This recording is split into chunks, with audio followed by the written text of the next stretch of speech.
I was literally with my family, because Carrie was in our ear saying like, oh, we could hear storms are probably going to hit there in around 15, 20 minutes. And he was right on the nose because right as you were leaving P&G, started feeling the rain and the lightning alarm went off during our live shot. Yeah. We saw that because they cleared the field right after we were live. Unbelievable night. Our 4-9 Sports Blitz game of the week, Mid-County Madness. As we mentioned, there was an hour-and-a-half delay. There was delays all over Southeast Texas, but we keep on swinging. We keep on going.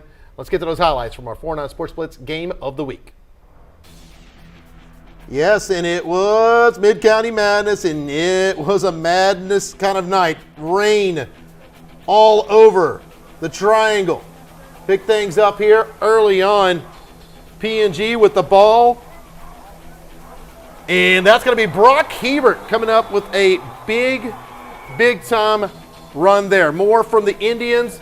It's Shea Adams. They're going to pitch it out to him. He's going to take this ball down to the 20. Takes a big time hit, but he's okay. Steps up. And the Indians are knocking on the door of the red zone. Now they're knocking on the door of the end zone. Brock Hebert in for the touchdown. And look at the student section. Yeah, they came out to play even in the rain. Speaking of rain, the rains would return over and over throughout this game. Nederland pinned deep, not anymore. Hubert Thomas got himself a big-time run for the first down for Nederland. Now, Aiden Sunday tossing the rock deep, and it's going to be Jake Havard on the other end. He's got himself a first down. Now, all of a sudden, Nederland is facing a 4th and goal from the 6-yard line. That's going to be Sunday keeping it himself, and he is going to find the corner and the end zone. Touchdown inside the pylon, 7-7 at that point. Nederland led this one 10-7 at the half, but as we go to the latest, it is a classic coming down to the wire. P&G is leading this one 20-17.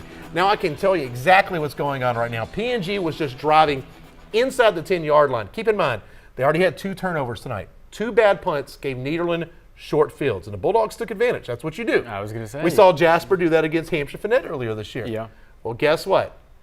P&G driving inside the 5-yard line, and they fumbled. Oh, ho, ho, ho. Nederland has the ball right now, 4th quarter late, inside their own 10-yard line.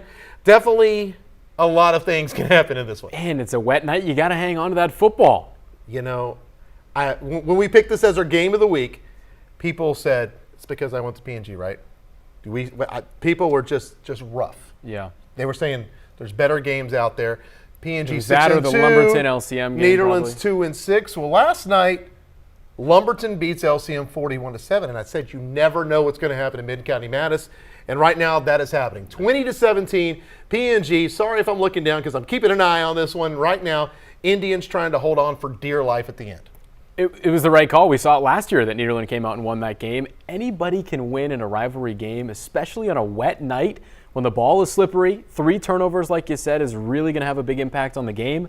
Now all of a sudden it's 3-point game. Nederland get the ball back. You just never know what's going to happen in a game like this, especially when you add in weather elements. And that's what we dealt with all night tonight. Weather has created a havoc around here.